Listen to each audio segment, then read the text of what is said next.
പിതാവിന്റെയും പുത്രന്റെയും പരിശുദ്ധാത്മാവിന്റെയും നാമത്തിൽ ആമേൻ. എൻ്റെ പ്രിയപ്പെട്ടവർ, ഇന്നത്തെ പ്രാർത്ഥന നമ്മുടെ ദേശത്ത് ചൂട് കൂടുകയും വിഷജന്തുക്കളൊക്കെ കുഞ്ഞുങ്ങളെ വരെ കൊത്തിക്കൊല്ലണവരെ വളരെ ദുരിതപൂർണവും, പിന്നെ നമ്മുടെ ദുരന്തങ്ങളില്ലേ, അതായത് കൃപാസന മാതാവ് 2004 ഡിസംബർ 7 പ്രത്യക്ഷപ്പെടുമ്പോൾ ദുരന്തമുണ്ടാകാൻ പോകുന്നു പ്രാർത്ഥിക്കണം. അപ്പം ചില ദുരന്തങ്ങൾ നമുക്ക് നിവാരണം ചെയ്യാനും പറ്റത്തില്ല. പ്രാർത്ഥിച്ചാണ്, ദൈവമാണ് അതിനെ കൈകാര്യം ചെയ്യേണ്ടത്. ഈ പടക്ക ദുരന്തമില്ലേ, എത്ര 15 പേരല്ലേ മരിച്ചുപോയി. അതൊക്കെ ഒരു ഓർത്ത് കഴിയുമ്പോൾ നമുക്ക് പിന്നെ മിണ്ടാൻ പറ്റില്ല കുറച്ച് നേരത്തെ. ആ കുടുംബത്തിൻ്റെ അനാഥത്വവും, നമ്മൾ എന്തൊക്കെ പറഞ്ഞാലും ആള് പോയി കഴിഞ്ഞാൽ പിന്നെ ആളിന് പകരം കാശുണ്ടായിട്ട് കാര്യമില്ല. ആള് തന്നെയാണ് ശരിക്കും. അത് പോകുമ്പോൾ നമ്മൾ അറിയത്തുള്ളൂ.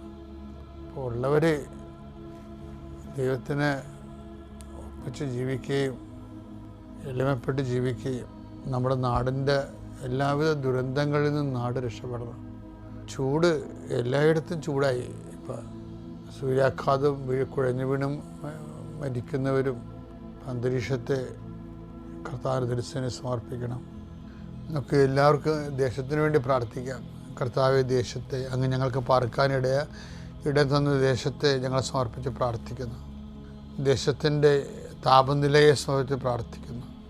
ആകാശവും ഭൂമിയും സൃഷ്ടിച്ചവനെ, ആകാശത്തിൻ്റെയും ഭൂമിയുടെയും ഭാവമാറ്റങ്ങളെ അതിൻ്റെ വ്യതിചലങ്ങളെ നിയന്ത്രിക്കുകയും കരുത്തു പോകുന്നവനെ, കടലിനെ ശാസിച്ചുകൊണ്ട് കാറ്റിനോട് അടങ്ങാൻ കൽപ്പിച്ചവനെ, ഈ ചൂടിനോട് നിൻ്റെ നാമത്തിൽ ഞങ്ങൾ പ്രാർത്ഥിക്കുന്നു. കർത്താവേ, ചൂടിൻ്റെ പ്രത്യാഘാതങ്ങൾ മനുഷ്യർക്കും ജീവജാലങ്ങൾക്കും മരങ്ങൾക്ക് പോലും ബാധിക്കാതെ ഞങ്ങൾക്കിവിടെ ജീവിത സൗഹൃദമുള്ള ചുറ്റുപാടുകളെ അങ്ങ് പുനഃക്രമീകരിക്കണമേ എന്ന് പ്രാർത്ഥിക്കുന്നു. കർത്താവെ, അവിചാരിതവും ആകസ്മികമായ അപകടങ്ങൾ, തൊഴിലുമായി ബന്ധപ്പെട്ട് വരുന്ന അപകടങ്ങൾ, അതെല്ലാം അങ്ങയുടെ മക്കളെ അങ്ങ് പരിപൂർണമായി സംരക്ഷിക്കണമെന്ന് യേശുനാമത്തിൽ പ്രാർത്ഥിക്കുന്നു. കർത്താവ്, അന്ധന് കാഴ്ച നൽകിയവനെ, ചെകിടിന് കേട് നൽകിയവനെ, ഊമ്പന് സംഭാഷണ ശക്തി നൽകിയവനെ, മഹോരോഗ്യപ്പെടുത്തിയവനെ, തളർവാരോഗ്യപ്പെടുത്തവനെ, മരിച്ചവനെ ഉയർപ്പിച്ചവനെ, കർത്താവേ, നിൻ്റെ തിരുനാമം സ്തുതി പറയുന്നു. ഈ പ്രാർത്ഥന ചെല്ലുന്ന ഇടങ്ങളിലെല്ലാം രോഗികൾ കർത്താവിൻ്റെ നാമത്തിൽ ആശ്വസിക്കുകയും സൗഖ്യമാകുകയും ചെയ്യട്ടെ. കർത്താവേ, സമാധാനമില്ലാത്ത കുടുംബങ്ങൾ, ഭാര്യ ഭർത്താക്കന്മാർ അകന്ന് താമസിക്കുന്നവർ, കർത്താവെ, പരസ്പര സ്നേഹമില്ലാതെ കഴിയുന്നവർ, ജീവിതം തന്നെ ഭാരമായി തോന്നുന്നവർ, മനസ്സിന് നിരാശ ജീവിക്കുന്നവർ, തൊഴിൽഭാരമില്ലാത്തവർ, തൊഴിൽഭാരത്തോടെ ജീവിക്കുന്നവർ, കർത്താവെ, ഒരു തീരുമാനമെടുക്കാൻ പറ്റാത്തവർ, അവർക്ക് ഇന്ന് 12 മണിക്കൊണ്ട് തീരുമാനമെടുക്കാൻ കർത്താവിൻ്റെ നാമത്തിൽ ഞാൻ അവരെ ആശീർവദിക്കുന്നു. കർത്താവെ, ജീവിത മാർഗങ്ങൾ അറ്റുപോയവർ, മുട്ടിപ്പോയവർ, സാമ്പത്തിക ബാധ്യതകളായും ജീവിത നടപടികളായും ഭീഷണീയമായ സാഹചര്യം ജീവിക്കുന്നവർ, കർത്താവെ, മക്കളില്ലാത്തവർ, കർത്താവെ, ഓരോരോ കാര്യങ്ങൾക്ക് വേണ്ടി ആ ലക്ഷ്യം നേടാൻ വേണ്ടി രാത്രിയും പകലും പ്രാർത്ഥിച്ചും ഉടമ്പടി ചെയ്തും ഉടമ്പടി കാര്യങ്ങൾ നിർവഹിച്ചുമൊക്കെ ജീവിച്ചു പോകുന്നവർ, കർത്താവെ, അവരെല്ലാം ആശീർവദിക്കണം പ്രാർത്ഥിക്കുന്നു.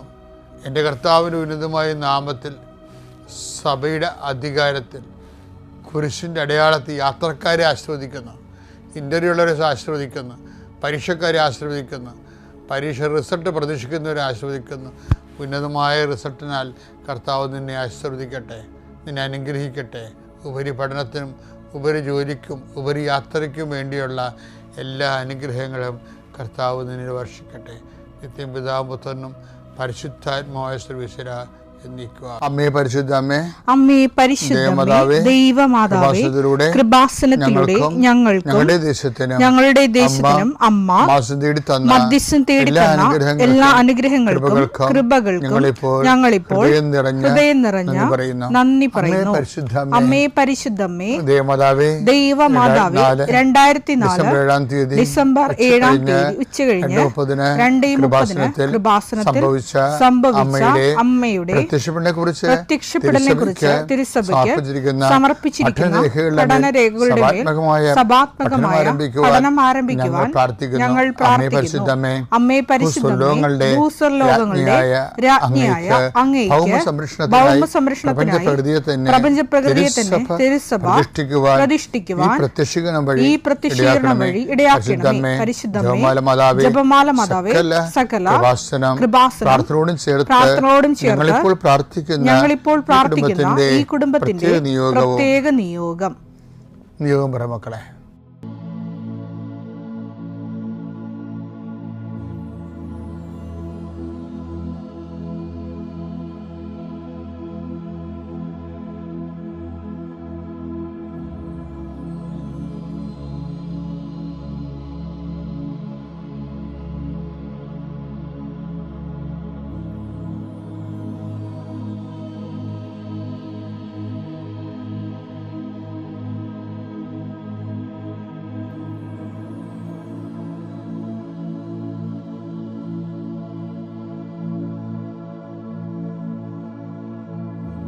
അമ്മയുടെ പ്രത്യക്ഷീകരണത്തിന്റെ ഈ അനുഗ്രഹവേളയിൽ ഞങ്ങൾക്ക് സാധിച്ചു തരുവാൻ കനിയണമേ. എൻ്റെ പ്രിയപ്പെട്ടവരെ, പിന്നെ നമ്മുടെ ജീവിത മേഖലകളിലെ നമുക്ക് ലൈഫ് ഇൻസ്റ്റിങ്ക്റ്റ് ഉണ്ടല്ലോ. ലൈഫ് ഇൻസ്റ്റിങ്ക്റ്റ് എന്ന് പറയുന്നത് എന്താണ്? ജന്മവാസനകൾ, ജീവിക്കാൻ വേണ്ടിയുള്ള വാസനകൾ. ഈ ലൈഫ് ഇൻസ്റ്റിങ്ക്റ്റിൻ്റെ ജന്മവാസനകൾ അതിനകത്തെല്ലാം ഉണ്ടല്ലോ. നമ്മളുടെ നീഡ്സ്, ആവശ്യങ്ങൾ, നീഡ് ടു ബി സേഫ്, അതിൻ്റെ ഒരു ആവശ്യമാണ്. അതിലാണ് നമ്മൾ വീടൊക്കെ കെട്ടണത്. ആ ജന്മവാസനയാണ് ശരിക്കും. നീഡ് ടു ബി സേഫ് എന്നുള്ളതിൻ്റെ സുരക്ഷിതയായിരിക്കുക. എന്താണ്? Stand safe. അതുപോലെ തന്നെ അതിൻ്റെ മറുപുറം, ആ ഒരു നാണയത്തിൻ്റെ മറുപുറമാണ് ഡെത്ത് ഇൻസ്റ്റിങ്ക്റ്റ് ഉണ്ട്, മരണവാസനകളുണ്ട്. ആത്മഹത്യയല്ല ഞാൻ ഉദ്ദേശിച്ചത്. ഈ അനാവശ്യമായ ഭയങ്ങൾ വരുമല്ല. ഈ നമ്മുടെ ലക്ഷ്യത്തിലെത്താൻ നമ്മളെ പുറകിൽ നിന്ന് വലിക്കുന്നത് ഈ ഡെത്ത് ഇൻസ്റ്റിങ്ക്ട്സാണ്. അത് ഐഡൻറ്റിഫൈ ചെയ്യാൻ പറ്റത്തില്ല. അത് എപ്പോൾ വരുമെന്നറിയാൻ പറ്റത്തില്ല. അത് വരും. പക്ഷേ അത് നമ്മളെ ഇന്ന് ഓരോ കാര്യത്തിനും പല ആൾക്കാരും ഗതി പിടിക്കാതെ വളരാത്തതിൻ്റെ കാര്യം പറഞ്ഞാൽ അതിൻ്റെ ഒരു റിസ്ക് ഫാക്ടർ ഉണ്ട്. ഇവരെന്ത് റിസ്ക് എന്ന് പറയുന്ന ആൾക്കാർ എപ്പോഴും റിസ്കിനെ കുറിച്ച് തന്നെ പറഞ്ഞുകൊണ്ടിരിക്കും. അതിൻ്റെ അകത്തൊരു 50% റിസ്ക് ഫാക്ടറാണ് എന്ന് വെച്ച് കഴിഞ്ഞാൽ സാഹസമാണെന്ന്, നമുക്ക് പണി കിട്ടുമെന്നുള്ളതാണ്. ഇനി ഈ റിസ്ക് ഫാക്ടർ ഉണ്ടല്ലോ, അത് കവർ ചെയ്യാൻ പറ്റും നമുക്ക്. എന്ന് വെച്ച് കഴിഞ്ഞാൽ അത് it will be there may be, but we can bind it. നമുക്കതിന് ഒരു എന്താണ് അതിനെക്കുറിച്ച് ഫെൻസ് ചെയ്യാൻ പറ്റും, വേലി കെട്ടി. അത് നമ്മളല്ല ചെയ്യണത്, ദൈവമാണ് ചെയ്യണത്, ദൈവമാണ് ചെയ്യേണ്ടതും. അതുകൊണ്ടാണ് ചോദിച്ചപ്പോൾ നിങ്ങൾ സർപ്പങ്ങളെ കയ്യിലെടുക്കും എന്നൊക്കെ പറയത്തില്ലേ. സർപ്പങ്ങളെ കയ്യിലെടുക്കും. അപ്പോൾ സർപ്പങ്ങളെ കയ്യിലെടുക്കാതെ ജീവിക്കാമെന്ന് പറ്റത്തില്ല. പക്ഷേ സുവിശേഷം കൈമാറ്റാത്ത സമയത്ത് ഇത് പറയണത്, സുവിശേഷം കൈമാറണം. അപ്പോൾ സർപ്പങ്ങളൊക്കെ പൊങ്ങി വരും. അവരെ നമ്മൾ കയ്യിലെടുക്കണം. അല്ലാതെ അവിടെ കഴുത്തേക്ക് കയറിയിട്ടില്ലേ ഞങ്ങൾക്കിഷ്ടമുള്ള ഇത് ഇന്ത്യൻ ഭരണഘടനയാണ്, ഇവിടെ എല്ലാവർക്കും മതസ്വാതന്ത്ര്യമുണ്ട്, അങ്ങനെയൊന്നും വലിയ ഡയലോഗൊന്നും പിടിച്ചു പോകേണ്ട കാര്യമില്ല. You just pray over it. ഇപ്പോൾ ചില ആൾക്കാർ പറഞ്ഞില്ലേ, ഞങ്ങളെ ആശുപത്രിയിൽ പത്രം കൊടുക്കാൻ അവർ സമ്മതിച്ചില്ല, ഞങ്ങളെ പറഞ്ഞ് പുറത്താക്കി. അപ്പം ഞങ്ങൾ വെയിലത്ത് നിന്ന് കൊന്തയും ചൊല്ലിയിട്ട് പഠിക്കാൻ നിന്ന് കൊടുത്ത് തീർക്കും. അത്രയേ ഉള്ളൂ കാര്യം. പക്ഷെ അവർ വെയിലത്ത് നിന്ന് നമ്മൾ കൊന്തയിലണ കാണുമ്പോൾ അവർക്കൊരു നമ്മളോടൊരു സഹതാപം. അത് വേറെ ആരും ഉപദ്രവിക്കാൻ വന്നതല്ല. അത് പറയുമ്പോൾ കൊടുത്തുള്ളൂ കേട്ടോ, എപ്പോഴും ഇത് വേണ്ടേ എന്ന് പറഞ്ഞിട്ട് എന്നാൽ കൊടുക്കാൻ അനുവദിക്കും. അത് സർപ്പങ്ങളെ കയ്യിലെടുത്ത് എന്താ കാര്യം, അവർ വെയിലത്ത് നിന്ന് കൊന്തയിലണത് ഈ പുറത്താക്കിയ സെക്യൂരിറ്റി കണ്ട്, അതാണ് വിഷയം. അപ്പോൾ ഇത് ഈശോ പറഞ്ഞതാണ്, സുവിശേഷകൻ്റെ ഒരു മോഡ് ഓഫ് ആക്ഷനാണിത്. ലോകം മുഴുവൻ പോയി എല്ലാ സൃഷ്ടികളോടും സുവിശേഷം പ്രസംഗിക്കണം. പക്ഷെ അപ്പോൾ സർപ്പങ്ങൾ വരും, അവരെ നമ്മളെ കയ്യിലെടുക്കണം. പിന്നെ മാരകമായ എന്ത് കഴിച്ചാലും നിങ്ങൾക്ക് ഒരു ഉപദ്രവം ഉണ്ടാകത്തില്ല. എന്ന് വെച്ച് കഴിഞ്ഞാൽ കർത്താവിൻ്റെ നാമത്തിൽ ചെയ്യുന്ന ഒരു കാര്യത്തിനും ദൈവം അതിൻ്റെ ഉപദ്രവവശങ്ങൾ ദൈവം കൈകാര്യം ചെയ്യുന്നതിൻ്റെ അർത്ഥം. അപ്പോൾ ആ ധൈര്യം ഉണ്ടാണ് നിങ്ങൾക്ക്. മർക്കോസ് 16:18 അവർ സർപ്പങ്ങളെ കയ്യിലെടുക്കും, മാരകമായ എന്ത് കുടിച്ചാലും അതവരെ ഉപദ്രവിക്കുകയില്ല. അതവരെ ഉപദ്രവിക്കുകയില്ലെന്ന് വെച്ച് കഴിഞ്ഞാൽ എൻ്റെ ഉപദ്രവത്തിൻ്റെ ജീവിതത്തെ ഈശോ കൈകാര്യം ചെയ്തോളൂ എന്നതിൻ്റെ അർത്ഥം. എന്ന് വെച്ചാൽ എൻ്റെ അർത്ഥം എന്താണ്, ഞാൻ നിങ്ങളുടെ കൂടെ കാലത്തിൻ്റെ അവസാനം വരെ, ഇതിൻ്റെ കൂടെ വരേണ്ടതാണതേ, ഞാൻ നിങ്ങളുടെ കൂടെ ഉണ്ടാകും. മർക്കോസ് ലോകം മുഴുവനും പോയി സുവിശേഷം പ്രസംഗിക്കാൻ പറയുമ്പോൾ മത്തായി പറയും, പോകുന്നവൻ്റെ കൂടെ ഞാനുണ്ടാകും. സർപ്പങ്ങൾ കയ്യിലെടുക്കും, നിങ്ങൾ മാരകമായ എന്ത് കഴിച്ചാലും ഒരു ഉപദ്രവം ഉണ്ടാകത്തില്ല. മത്തായി 28:20 യുഗാന്തം വരെ എന്നും ഞാൻ നിങ്ങളോട് കൂടെ ഉണ്ടായിരിക്കും. നിങ്ങളുടെ കൂടെ ഉണ്ടായിരിക്കണം. എന്ത് വകുപ്പിലാണ്? മത്തായി 28:19 ആകയാൽ നിങ്ങൾ പോയി എല്ലാ ജനതകളെയും ശിഷ്യപ്പെടുത്തുവിൻ. പിതാവിന്റെയും പുത്രന്റെയും പരിശുദ്ധാത്മാവിന്റെയും നാമത്തിൽ അവർക്ക് ജ്ഞാനസ്നാനം നൽകുവിൻ. ഞാൻ നിങ്ങളോട് കൽപ്പിച്ചവയെല്ലാം അനുസരിക്കാൻ അവരെ പഠിപ്പിക്കുവിൻ. യുഗാന്തം വരെ എന്നും ഞാൻ നിങ്ങളോട് കൂടെ ഉണ്ടായിരിക്കും. നിങ്ങളെ ഇപ്പൊ ഇതിൻ്റെ അകത്ത് വരുന്നത് അവരെ വെള്ളമൊഴിച്ച് ജ്ഞാനസ്നാനപ്പെടുത്തണമെന്നല്ല എൻ്റെ അടുത്ത. ജ്ഞാനത്തിൻ്റെ സ്നാനം കൊടുക്കണം, അറിവ്, കർത്താവിനെ കുറിച്ചുള്ള അറിവ് അവർക്ക് കൊടുക്കണം. അതായത് ജ്ഞാനസ്നാനം, കർത്താവിനെ കുറിച്ചുള്ള അറിവ് കൊടുക്കണം. അങ്ങനെ അറിവ് കൊടുത്താൽ എന്തായാലും അതാണ്. പിന്നെ അടുത്ത വഴി എന്താണ്, ഞാൻ പഠിപ്പിച്ചുള്ളവരെ അവരെ അഭ്യസിക്കുവേൻ. അപ്പം അങ്ങനെ കൊടുത്താൽ ഗുണം എന്താ, അങ്ങനെ കർത്താവിൻ്റെ വിശ്വാസത്തെക്കുറിച്ച് നിങ്ങൾ പഠിപ്പിക്കുകയാണെങ്കിൽ, അവർക്ക് അറിവ് പറഞ്ഞു കൊടുക്കുകയാണെങ്കിൽ, യുഗാന്ത്യം വരെ നിൻ്റെ കാലത്തിൻ്റെ, നീ എന്നാ മരിക്കണത്, അതാണ് നിൻ്റെ യുഗാന്ത്യം. വേറെ ഒരു എസ്കത്തോളജി ഉണ്ട്, അതല്ല. നമ്മളെ സംബന്ധിച്ചിടത്തോളം നമ്മുടെ ഭൂമി, നമ്മുടെ ആകാശമുണ്ട്. അതെന്താ, നമ്മൾക്ക് നമ്മളിവിടെ നിൽക്കുന്നിടത്തോളം കാലം എവിടെയാണ് നടന്നു തീരണത് അത് നമ്മുടെ ഭൂമി, എവിടെയാണ് നമ്മുടെ സമയം തീരണത് അത് നമ്മുടെ ആകാശം. അപ്പോൾ അതുവരെ ഞാൻ നിങ്ങളുടെ കൂടെ ഉണ്ടായിരിക്കും. അപ്പോൾ ഈ കർത്താവിൻ്റെ സാന്നിധ്യം ഉറപ്പ് വരുത്താൻ എപ്പോഴും പ്രേക്ഷിത പ്രവർത്തനമാണ് കേട്ടോ, വിശ്വാസ കൈമാറ്റമാണ്. അതിന് ഊന്നൽ നൽകാതെ നിങ്ങൾ വേറെ എന്ത് സാന്നിധ്യത്തെക്കുറിച്ച് പറഞ്ഞിട്ടും വലിയ കഥയൊന്നുമില്ല. അപ്പം അതുകൊണ്ട് സുവിശേഷം കൊടുക്കുക, കർത്താവിൻ്റെ സാന്നിധ്യം ഉറപ്പ് വരുത്തുക. പിതാവിൻ്റെയും പുത്രൻ്റെയും പരിശുദ്ധാത്മാവിൻ്റെയും നാമത്തിൽ. വിശ്വാസ പ്രമാണം. സർവശക്തനായ പിതാവും ആകാശത്തിൻ്റെയും ഭൂമിയുടെയും സൃഷ്ടാവുമായ ദൈവത്തിൽ ഞാൻ വിശ്വസിക്കുന്നു. അവിടുത്തെ ഏകപുത്രനും ഞങ്ങളുടെ കർത്താവുമായ ഈശോമിശിഹായിലും ഞാൻ വിശ്വസിക്കുന്നു. ഈ പുത്രൻ പരിശുദ്ധാത്മാവിനാൽ ഗർഭസ്ഥനായി കന്യകാമറിയത്തിൽ നിന്ന് പിറന്ന് പൊന്തിയോസ് പീലാത്തോസിന്റെ കാലത്ത് പീഡകൾ സഹിച്ച് കുരിശിൽ തറയ്ക്കപ്പെട്ട് മരിച്ച് അടക്കപ്പെട്ട് പാതാളങ്ങളിൽ ഇറങ്ങി മരിച്ചവരുടെ ഇടയിൽ നിന്ന് മൂന്നാം നാൾ ഉയർത്ത് സ്വർഗത്തിലേക്ക് എഴുന്നള്ളി സർവശക്തിയുള്ള പിതാവായ ദൈവത്തിന്റെ വലതുഭാഗത്തിരിക്കുന്നു. അവിടെ നിന്ന് ജീവിക്കുന്നവരെയും മരിച്ചവരെയും വിധിക്കുവാൻ വരുമെന്നും ഞാൻ വിശ്വസിക്കുന്നു. പരിശുദ്ധാത്മാവിലും ഞാൻ വിശ്വസിക്കുന്നു. വിശുദ്ധ കത്തോലിക്കാ സഭയിലും പുണ്യവാന്മാരുടെ ഐക്യത്തിലും പാപങ്ങളുടെ മോചനത്തിലും ശരീരത്തിന്റെ ഉയർപ്പിലും നിത്യമായ ജീവിതത്തിലും ഞാൻ വിശ്വസിക്കുന്നു. ആമേൻ. സ്വർഗ്ഗസ്ഥനായ ഞങ്ങളുടെ പിതാവേ, അങ്ങയുടെ നാമം പൂജിതമാകണമേ. അങ്ങയുടെ രാജ്യം വരണമേ. അങ്ങയുടെ തിരുമനസ് സ്വർഗത്തിലെ പോലെ ഭൂമിയിലും ആകണമേ. അന്നു വേണ്ടുന്ന ആഹാരം ഇന്ന് ഞങ്ങൾക്ക് തരണമേ. ഞങ്ങളോട് തെറ്റ് ചെയ്യുന്നവരോട് ഞങ്ങൾ ക്ഷമിക്കുന്നത് പോലെ ഞങ്ങളുടെ തെറ്റുകൾ ഞങ്ങളോടും ക്ഷമിക്കണമേ. ഞങ്ങളെ പ്രലോഭനത്തിൽ ഉൾപ്പെടുത്തരുതേ, തിന്മയിൽ ഞങ്ങൾ രക്ഷിക്കണമേ. ആമേൻ. നന്മ നിറഞ്ഞ മറിയമേ, സ്വസ്തി. കർത്താവ് അങ്ങയുടെ കൂടെ സ്ത്രീകളിൽ അങ്ങ് അനുഗ്രഹിക്കപ്പെട്ടവളാകുന്നു. അങ്ങയുടെ ഉദരത്തിൻ ഫലമായി ഈശോ അനുഗ്രഹിക്കപ്പെട്ടവനാകുന്നു. പരിശുദ്ധ മറിയമേ, തമ്പുരാന്റെ അമ്മേ, പാപികളായ ഞങ്ങൾക്ക് വേണ്ടി ഇപ്പോഴും ഞങ്ങളുടെ മരണസമയത്തും തമ്പുരാനോട് അപേക്ഷിക്കണമേ. ആമേൻ. Praise the Lord.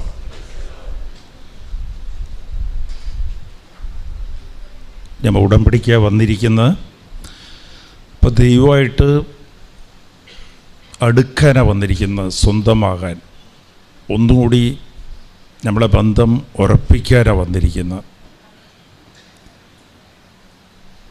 അപ്പോൾ എപ്പോഴും സന്തോഷമായിരിക്കുക. പിശാച് ചെയ്യുന്ന തന്ത്രം എന്ന് പറയുന്നത് നമുക്ക് എപ്പോഴും ഈ സങ്കടങ്ങളും എപ്പോഴും മനസ്സിൽ നമുക്ക് കാരണം പോലും അറിയില്ല. ഇപ്പോഴത്തെ സങ്കടത്തിനെ കുറിച്ച് മാത്രം ഇങ്ങനെ ഓർമ്മിപ്പിച്ചുകൊണ്ടിരിക്കും. സങ്കടം വരുമ്പോൾ സംഭവിക്കുന്ന എന്താ, നമ്മളെ വിശ്വാസം നഷ്ടപ്പെടും, നമുക്ക് ആ ബോധ്യം നഷ്ടപ്പെടും ദൈവം നമ്മളെ കൂടെ ഉണ്ടെന്നുള്ളത്. യോഹന്നാൻ 10:10 പറയുന്നത്, അവൻ വരുന്നത്, സാത്താൻ വരുന്നത് അവൻ കക്കാനും നശിപ്പിക്കാനും കൊല്ലാനുമാണ്. അപ്പോൾ നമ്മളെ കൃപ നഷ്ടപ്പെടുത്തും, സന്തോഷം നഷ്ടപ്പെടുത്തും, സമാധാനം നഷ്ടപ്പെടുത്തും. നമുക്കിപ്പോൾ നമ്മൾ സങ്കടപ്പെടുന്നതിന് ഒരു വിലയുമില്ല, ഒരു പ്രയോജനവുമില്ല. ആ ഒരു ബോധ്യം നമുക്കുണ്ടായാൽ മതി. സന്തോഷിക്കാൻ മാത്രം ഒറ്റ കാരണമാണ്, ദൈവം എൻ്റെ കൂടെ ഉണ്ട്. കാര്യം എന്താണെന്ന് വെച്ചാൽ, കഴിഞ്ഞ ആഴ്ച പോലും ഇന്നത്തെ ദിവസം ഈ സമയം നിങ്ങളുടെ അവസ്ഥ എന്തായിരുന്നു നിങ്ങൾക്ക് ഓർമ്മയില്ല. നിങ്ങളെ സങ്കടങ്ങളൊന്നും നിങ്ങൾക്ക് ഓർമ്മയില്ല.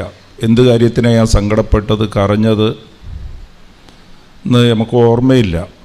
കഴിഞ്ഞ കൊല്ലം ഓർമ്മയില്ല. അപ്പോൾ ആ സമയത്ത് നമ്മൾ സങ്കടപ്പെട്ടത്, ഉൾക്കണ്ടയിൽ പോയതെല്ലാം ഒരു പ്രയോജനമില്ല. എന്താ നഷ്ടപ്പെട്ട? സന്തോഷവും വിശ്വാസവും നഷ്ടപ്പെട്ടു.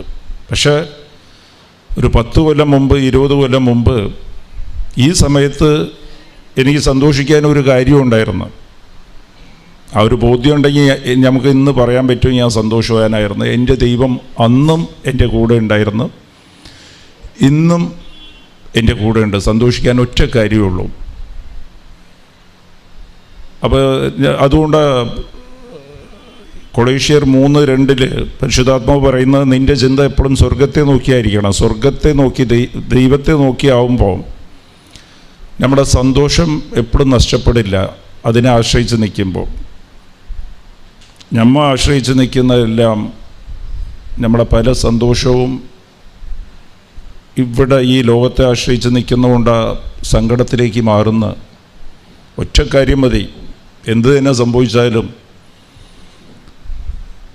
എൻ്റെ എല്ലാ പ്രശ്നത്തിനും അതൊന്നും പ്രശ്നമേ ഇല്ല. ദൈവം അനുവദിക്കാതെ എൻ്റെ ജീവിതത്തിൽ ഒന്നും വരില്ല. ദൈവം അറിയാതെ ഒന്നും വരില്ല. എപ്പോഴും ഞാൻ പറയുന്ന പോലെ എൻ്റെ ദൈവത്തെ കൊണ്ട് എല്ലാം സാധ്യമാണ്. ഞാൻ കടന്നു പോകുന്ന പ്രശ്നമൊന്നും എനിക്ക് തോന്നുന്നതല്ല, അത് ദൈവത്തിന് പ്രശ്നമേ ഇല്ല. അതെന്തോ ഒരു ദൈവത്തിന് പദ്ധതിയുണ്ട് എന്നെക്കുറിച്ച്. അത് എപ്പോഴും നന്മയ്ക്കുള്ള പദ്ധതിയാണ്. അത് ഇപ്പോൾ എനിക്ക് മനസ്സിലാകില്ല, പിന്നീട് മനസ്സിലാകും. അതെൻ്റെ നന്മയ്ക്ക് മാത്രമേ ദൈവം അനുവദിച്ചു തരൂ. ഈ ലോകത്തിനും എനിക്കും അത് സങ്കടകരമായിട്ട് തോന്നിയാലും അത് സങ്കടമില്ല. അത് എല്ലാ സങ്കടവും ദൈവം അനുവദിച്ച് തരുന്നത് ദൈവത്തെ വെളിപ്പെടുത്തി തരാനാ. എനിക്ക് നിന്നെക്കുറിച്ച് കരുതലുണ്ട്. ഈ സങ്കടം വന്നില്ലെങ്കിൽ, ഈ പ്രശ്നങ്ങളിലെ കൂടി നീ കടന്നു പോയില്ലെങ്കിൽ, നമുക്കൊരിക്കലും നമ്മുടെ ദൈവത്തിൻ്റെ കരുതലും സ്നേഹത്തിനെയും സംരക്ഷണത്തിനെയും നമുക്ക് മനസ്സിലാക്കാൻ സാധിക്കില്ല. അതുകൊണ്ടാണ് റോമ 8:28 പറയുന്നത്, സ്നേഹിക്കുന്നവർക്കെല്ലാം നന്മയ്ക്കായി ദൈവം മാറ്റുമെന്ന്. അപ്പം നമ്മളിപ്പോൾ പേടിക്കുന്ന കാര്യങ്ങളെല്ലാം ഒരു കാലത്ത് നമ്മുടെ നന്മയ്ക്കായി മാറും. അപ്പോൾ 3 കാര്യം എപ്പോഴും ഞാൻ പറയുന്ന പോലെ ഓർത്ത് വയ്ക്കുക. ദൈവത്തെ കൊണ്ട്, ദൈവം അറിയാതെ ഒന്നും എൻ്റെ ജീവിതത്തേക്ക് വരില്ല. എല്ലാം എൻ്റെ ദൈവത്തെ കൊണ്ട് സാധ്യമാണ്. ഇതെല്ലാം ഞാൻ കടന്നു പോകുന്ന പ്രശ്നങ്ങളെല്ലാം ഉറപ്പായിട്ട് ജീവിക്കുന്ന ദൈവമാണ്. അതെൻ്റെ നന്മയ്ക്കായി മാറും. ഞാൻ കാത്തിരിക്കണം. ദൈവം എനിക്ക് ബോധ്യം തരുക, അനുഭവം തരുകയാണ്. എന്നെക്കാളും നിന്നെ സ്നേഹിക്കുന്നവർ ആരും തന്നെ ഇല്ല. എനിക്ക് നിന്നോട് കരുതലുണ്ട്. പിന്നെ ഇതെല്ലാം സംഭവിക്കുന്നത് എന്താ? നമുക്കിത് സാത്താൻ വേറൊരു തന്ത്രവും ഒരുക്കി വെച്ചിട്ടുണ്ട്. ഇന്നത്തെ വായന തന്നെ ഈശോ പഠിപ്പിക്കുന്ന പ്രാർത്ഥനയിൽ 2 പ്രാവശ്യം എടുത്ത് പറയേണ്ട ഈശോ. മത്തായി 6:12 പറയുന്നുണ്ട്, നീ പ്രാർത്ഥിക്കുമ്പോൾ എന്നോട് തെറ്റ് ചെയ്യുന്നവരോട് ഞാൻ ക്ഷമിക്കുന്ന പോലെ നീ എൻ്റെ തെറ്റുകൾ ക്ഷമിക്കുക. അത് 6:12 പറഞ്ഞിട്ട് 14 ആവർത്തിക്കുന്നുണ്ട്. പ്രാർത്ഥന കഴിഞ്ഞിട്ട് നീ നിൻ്റെ സഹോദരനെ ക്ഷമിച്ച ഞാൻ നിന്നെ ക്ഷമിക്കും, ഇല്ലെങ്കിൽ നിൻ്റെ പാവങ്ങൾ ക്ഷമിക്കപ്പെടില്ല. അപ്പോൾ അതിന് പ്രാധാന്യമാണ്. 1 യോഹന്നാൻ 2:9 പറയുന്നത്, സഹോദരനെ വെറുക്കുന്നവൻ അന്ധകാരത്തിലാണ്. അതുകൊണ്ടാണ് നമുക്ക് ദൈവാനുഭവം കിട്ടാത്തത്. നമുക്ക് തോന്നും ഞാൻ പ്രാർത്ഥിച്ച്, ഞാൻ ഉടമ്പടി എടുത്ത്, ഉടമ്പടി പാലിക്കേണ്ട, കുർബാനയ്ക്ക് ദിവസം പോകുന്നുണ്ട്, കൊന്ത ചൊല്ലുന്നുണ്ട്, ബൈബിൾ വായിക്കുന്നുണ്ട്, കാരുണ്യപ്രവൃത്തി ചെയ്യുന്നുണ്ട്. പക്ഷേ എവിടെയോ ഒളിഞ്ഞിരിക്കുക നമ്മളെ വിദ്വേഷം. നമ്മൾ ബോധപൂർവം അത് ഒഴിവാക്കി കളയും. മനസ്സുകൊണ്ട് ഞാൻ ക്ഷമിച്ചല്ലോ, പക്ഷേ ക്ഷമിച്ചിട്ടൊന്നും ഉണ്ടാകില്ല. അപ്പോൾ നമ്മൾ അന്ധകാരത്തിലാണ്. ഇത് വലിയൊരു പ്രശ്നം തന്നെയാണ്. അത് നല്ലൊരു ബോധ്യവും പ്രാർത്ഥനയും തന്നെ വേണം ഈ വെറുപ്പ് മാറ്റാൻ. നമ്മളെ തന്നെ പരിശോധിച്ച് നോക്കിക്കഴിഞ്ഞാൽ എനിക്ക് ആരോടാ വെറുപ്പെന്ന് ഒറ്റ വാക്കിൽ പറയും. എനിക്ക് ആരോട് വെറുപ്പില്ല. ഞാൻ എല്ലാവരെയും ക്ഷമിച്ചിട്ടുണ്ട്, ഇല്ല. പക്ഷേ നമ്മൾ പ്രാർത്ഥിച്ച് നോക്കുമ്പോഴത്തേക്കും നമ്മളെ ഹൃദയത്തിൽ മുറിവ് കാണും. ആരെങ്കിലും ഒരാളെക്കുറിച്ച് മുറിവ് കാണും. അതുകൊണ്ടാണ് നമ്മൾ അന്ധകാരത്തിലാണെന്നാണ് പറയണം. നമ്മൾ പ്രകാശത്തിലേക്ക് വരണം. അത് വളരെ സിമ്പിളാണ്. ദൈവം ക്ഷമിക്കാൻ റെഡിയാണ്. അപ്പോൾ അത് ആദ്യം നമുക്കത് ഒന്ന് പരിശോധിച്ച് നോക്കണം. എന്തുകൊണ്ടാണ്, എവിടെ നിന്നാണ് എങ്ങനെയാണ് എനിക്ക് ഈ വിദ്വേഷം, വെറുപ്പ് എൻ്റെ ജീവിതത്തിലേക്ക് കടന്നു വന്നത്, എൻ്റെ ഹൃദയത്തിലേക്ക് വന്നത്? വെറുപ്പ് മാറ്റാൻ ആഗ്രഹമുണ്ടോ? ഉണ്ടോ? വെറുപ്പുണ്ടോ? Praise the Lord. ശ്രദ്ധിച്ച് കേൾക്കുക. ഇതിൽ വിജയിച്ചു കഴിഞ്ഞാൽ രക്ഷപ്പെട്ട് കേട്ടോ. പിന്നെ എല്ലാം സ്മൂത്തായിട്ട് പോയിക്കോളും. Price the Lord. നമുക്ക് ദൈവത്തെ കാണാൻ പറ്റും. ദൈവം കൂടെ നടക്കുന്ന കാണാൻ പറ്റും. പ്രകാശത്തിലാവുമ്പോൾ ദൈവം കൂടെ നിൽക്കുന്ന കാണാം. അന്ധകാരത്തിലാവുമ്പോഴാണ് കാണാത്തത്. നമ്മൾ ഈ കറച്ചനും ബഹളവും മാത്രമേ ഉള്ളൂ, ഒന്നും കാണില്ല. ദൈവം അടുത്ത് വന്ന് നിന്ന് നിൻ്റെ കൂടെ നടക്കുകയാണെങ്കിൽ പോലും നമുക്ക് കാണാത്ത കാര്യം അത് അന്ധകാരത്തിലാണ്. അപ്പോൾ ഇന്ന് ഇവിടെ ഇരുന്ന് പോകുമ്പോൾ എല്ലാം പ്രകാശത്തിൽ പോകണം. കണ്ണിൻ്റെ അന്ധകാരം എല്ലാം മാറ്റി ദൈവത്തിൻ്റെ കൂടെ നടന്ന് പോവും, അതുറപ്പ്. Price the Lord. അപ്പോൾ ചെറിയ 1-2 നമുക്ക് എല്ലാം കേൾക്കുമ്പോൾ വളരെ സിമ്പിളായിട്ട് തോന്നും. ഞാൻ ഇന്ന് തൊട്ട് വെറുപ്പ് അങ്ങോട്ട് മാറ്റിയേക്കാം. യെസ്. പക്ഷേ എങ്ങനെ മാറ്റിയെന്ന് ചോദിച്ചാൽ മാറ്റി. അത് നമ്മുടെ സൗകര്യം അനുസരിച്ച് ഇപ്പം അങ്ങോട്ട് ഇച്ചിരി അങ്ങോട്ട് മാറ്റി കഴിഞ്ഞിട്ട് നമ്മളെ സൗകര്യം അനുസരിച്ച് അവനെ കാണുമ്പോൾ ഇല്ല അവളെ കാണുമ്പോൾ തിരിച്ചങ്ങോട്ട് സ്റ്റോർ ചെയ്ത് വയ്ക്കും. അത് ഭർത്താവിനോട് ഇന്ന് ക്ഷമിച്ച്, പക്ഷേ നേരിട്ട് കാണുമ്പോൾ പഴയ ഓർമ്മകൾ, പിന്നെ വെറുപ്പാണ്. തീരുമാനമൊക്കെ പ്രാർത്ഥിച്ച് ഒരു ധ്യാനമൊക്കെ കൂടി പോവും. ഇന്നെല്ലാം സെറ്റിൽ ചെയ്യണം. ഇന്ന് അമ്മായിയമ്മയോടോ മരുമകളോടൊക്കെ സ്നേഹത്തോടെ പെരുമാറണം. അയൽക്കാർ എന്നോട് പ്രശ്നമുണ്ടാക്കി എൻ്റെ കൂട്ടുകാരിയെക്കുറിച്ച് ഞാൻ കുറ്റം പറഞ്ഞ് എനിക്ക് സങ്കടമായിരുന്നു. ഇന്നെല്ലാം സംസാരിച്ച് ക്ലിയറാക്കണം. പക്ഷേ അടുത്തേക്ക് എത്തുമ്പോഴത്തേക്കും വിധം മാറി. അവളാദ്യം പറയട്ടെ, ഇല്ലെങ്കിൽ അവർ പറയട്ടെ. എൻ്റെ ദേഷ്യത്തിലൊരു ന്യായമുണ്ടല്ലോ, പിശാച് ഇതൊക്കെയാണ് തന്നെ. Price the Lord. എന്നിട്ട് പിന്നെ പിശാച് തരുന്നത് നാളെയാകട്ടെ, അങ്ങനെ നാളെയാകട്ടെ നമുക്ക് ക്ലിയറാകാം, ഭർത്താവായിട്ട് ക്ലിയറാകാം, ഭാര്യയായിട്ട് ക്ലിയറാകാം എന്ന് പറഞ്ഞ് ജീവിതം അവസാനിക്കാറായി. കല്യാണം കഴിഞ്ഞ് 30-40 കൊല്ലമായിട്ടും ക്ലിയറായില്ല. നാളെ ശരിയാക്കാം, നാളെ ശരിയാവും, മറ്റന്നാളാകും. ഇതൊക്കെ കാര്യം എന്താണെന്ന് വെച്ചാൽ പിശാച് ഒരു തന്ത്രത്തിൽ നിങ്ങളെ